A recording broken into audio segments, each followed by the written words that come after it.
Má làm lồn véo trái ok.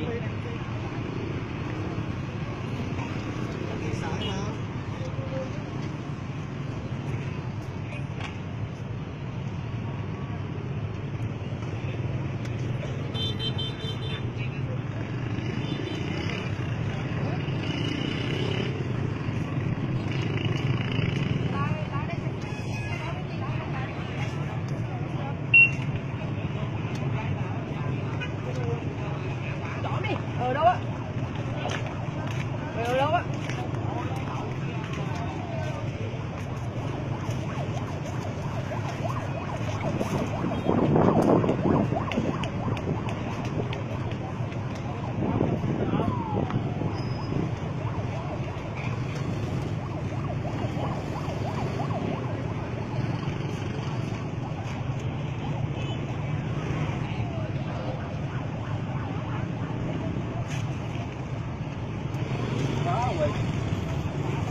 Đó để chơi.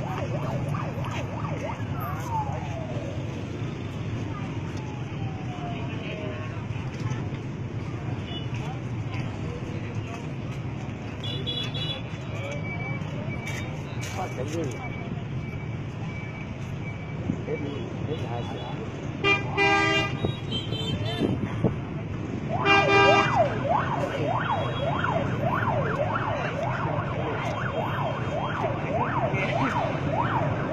Còn đâu đây? Không bên này coi này.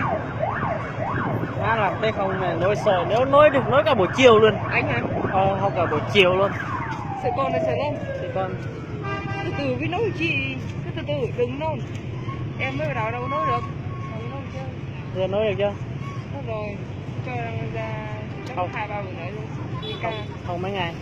Đó. Không được mấy ngày rồi. Đi này có xuống kia không? Đi xe đi đó. Con Về đi. đâu đi xe máy mà. Chỗ đâu? Không, em đi xe buýt.